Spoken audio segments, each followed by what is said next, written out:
Баршаңызға сәлем достар. Бүгін біз сіздермен дәмді әрі оңай жасалатын банавипай пирогын дайындайтын боламыз.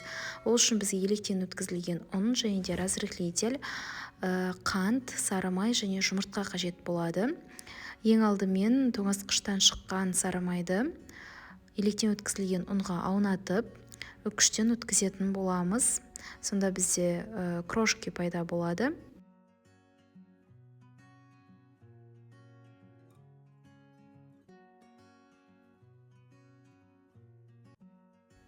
Келесі қантымызды қосып, тағы да араластырамыз. Бұның орнына қант ұнтағын қоссаңыздар да болады.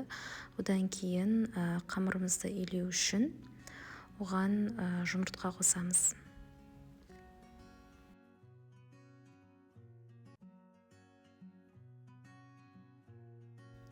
Басында қамыр бірікпей жатуы мүмкін, алайда одан қорқудың қажеті жоқ. Жақсылап илесеңіздер, қамырыңыз бірігіп әдемі болып шығады. Кейін дайын болған қамырды жарты сағатқа тоңазытқышқа салып қоямыз. Егер де сіздердің формаларыңыз 22 сантиметрлік болса, онда мен сияқты жаңағы дайын болған қамырды екіге бөліп аласыздар, өйткені бұл қамыр 2 пирогқа жетеді. Ал егер де формаларыңыз 24-26 диаметрлік болса, онда бір пирогқа қолдана берсеңіздер болады.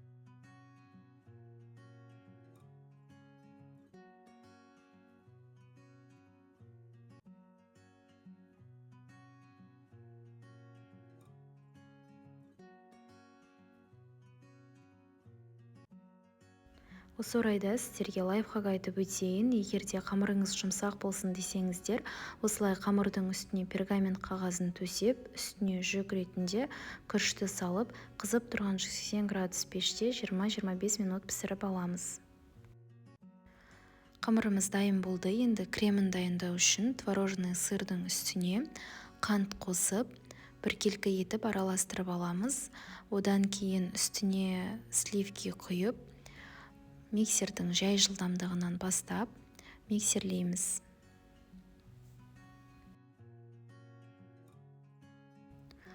Крем дайындау барысында ыдысымыз құрғақ болу керек, және де сливки мен творожный сыр салқын болуы тиіс.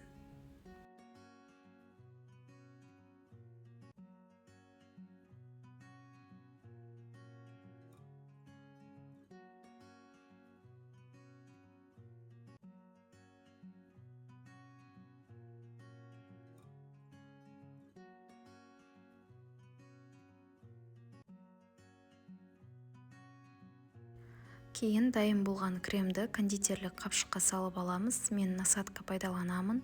Егер де сіздерде насадка болмаса, онда пайдаланбасаңыздар болады. Енді пирогымызды жинауға кірісеміз. Сапалы сгущенка таңдаңыздар. Менде деп фирмасынікі. Осылай тестіміздің үстіне біркелкі етіп жағып шығамыз.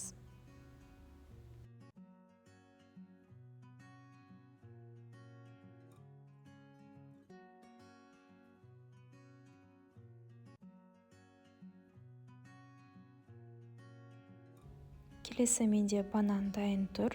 Бананды не жұқа, не қалың етіп емес, әдемі етіп кесіп, үстіне орналастырып шығамыз.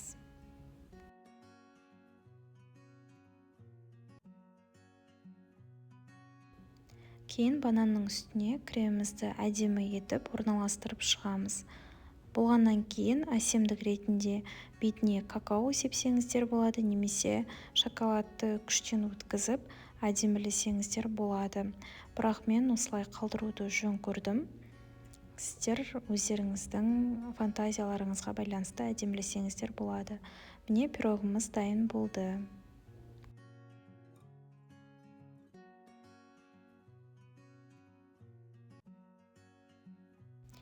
Міндетті түрде жасап көріңіздер. Жасалу жолы өте оңай, көңілдеріңізден шығатынына сенімдімін.